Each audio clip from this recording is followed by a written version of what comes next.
Un saludo cordial para todos.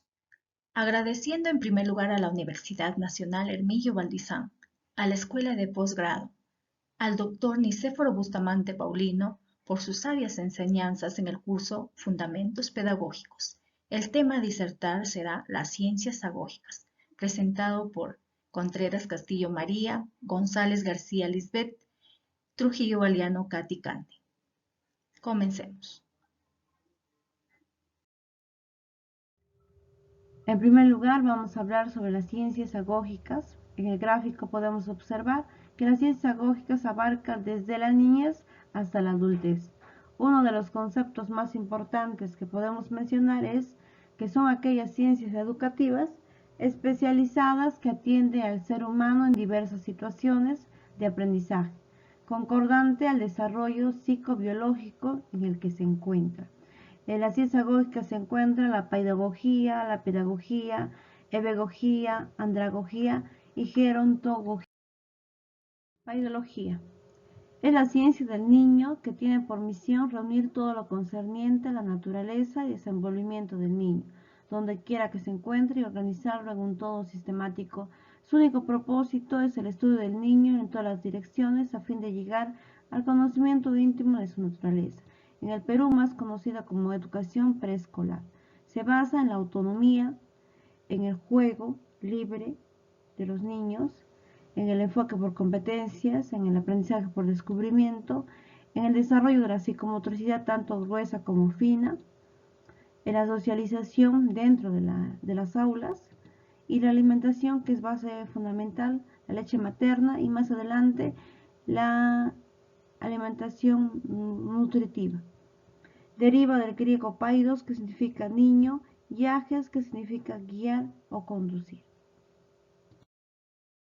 El concepto a hablar es la pedagogía.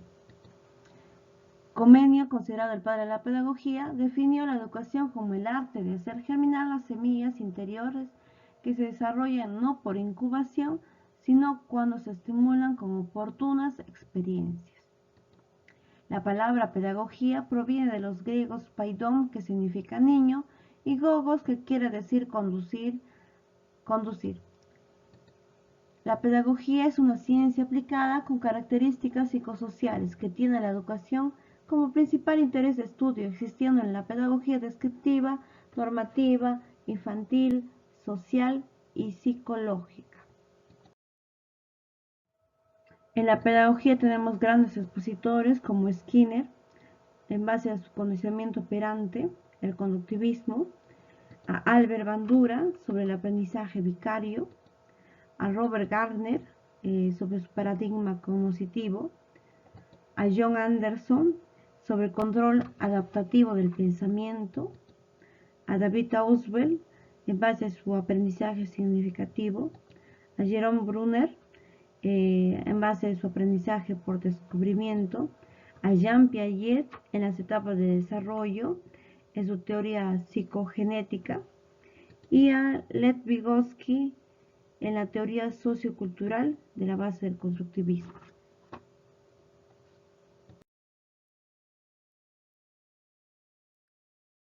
Ahora veremos la ebegogía. Es la ciencia que estudia la educación del adolescente cuando se encuentra en la etapa de educación media y diversificada. Sabemos que en esta etapa el adolescente atraviesa por diferentes cambios. Entre ellos están los cambios físicos. Experimenta cambios corporales asociados a la pubertad, como por ejemplo la aparición del vello púbico, los cambios hormonales, el crecimiento de ciertas partes de su cuerpo. También se dan los cambios emocionales. Puede volverse un poco agresivo, rebelde, aislado, inestable. Cambia de ánimo, puede pasar de la alegría a la tristeza con facilidad. También se dan los cambios cognitivos. Utiliza más pensamientos complejos enfocados en la toma personal de decisiones, tanto en el colegio como en el hogar. Empieza ya a mostrar el uso de las operaciones lógicas formales en las tareas escolares. También se dan los cambios sociales. Como vemos, el adolescente en esta etapa se interrelaciona con sus pares. Es por eso que crece la necesidad de sentirse admirado, valorado en los grupos en los que se interrelaciona.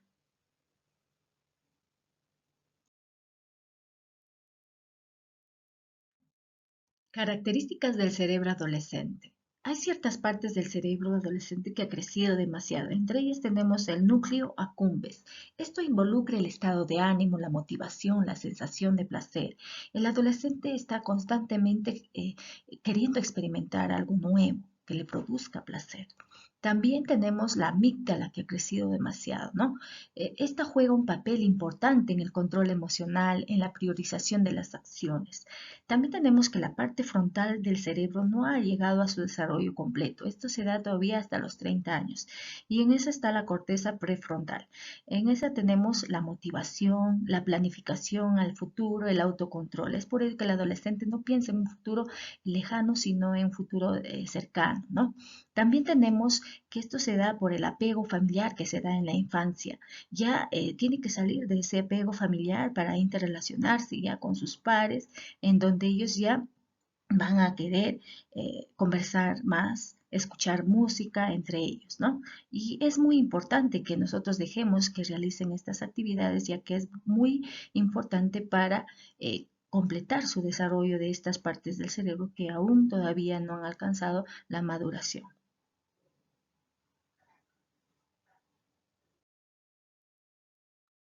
Gracias a la neurodidáctica y la neuroeducación nos ayuda a comprender mejor cómo es que aprenden los adolescentes en esta etapa.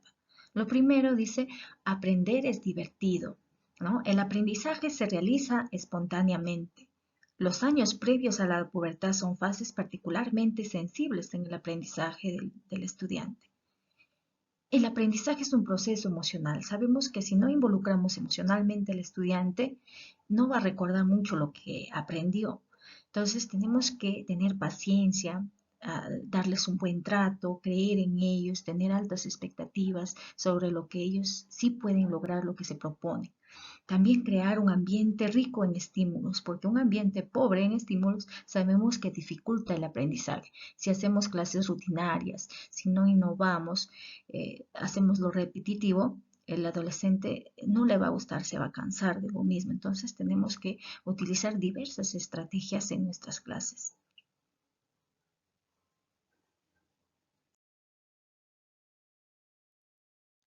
Rol del docente en la pedagogía.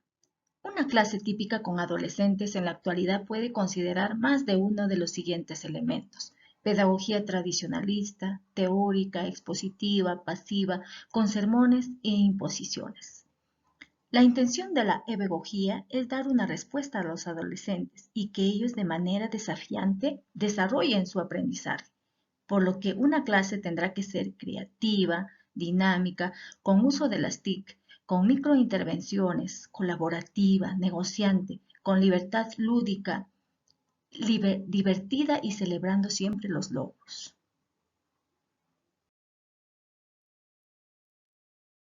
Ahora veremos otra ciencia gógica como es la andragogía. El término andragogía fue introducido por Malcolm Knowles en Estados Unidos en el año de 1984. De acuerdo al autor, se refiere al arte de enseñar a los adultos a aprender. Como sabemos también, la andragogía es la educación de adultos o la educación superior.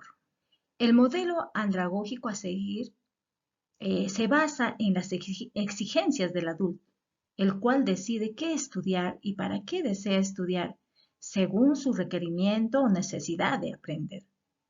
Como sabemos, el adulto ya es más autónomo, ¿no? Entonces, en esto vamos ahora a ver la formación de los adultos atiende a una serie de características. Entre ellas tenemos, no se puede escolarizar al adulto ni en el mismo espacio ni tiempo que un niño, ¿no? Hay que tener en cuenta eso, la edad, ¿no? También hay que tener en cuenta las características físicas y psicológicas del adulto, los intereses, las motivaciones. Cada caso planteará una manera de actuación metodológica, con unos contenidos que deben ser adaptados, pero no deben descuidarse de los objetivos ni contenidos propios de la asignatura. Esto menciona Carrasco 2012. Como sabemos ya en esta etapa, ¿no? El adulto ya es autónomo, él gestiona, ¿no?, su propio aprendizaje según sus intereses y necesidades. Eso es en cuanto se refiere a la andragogía.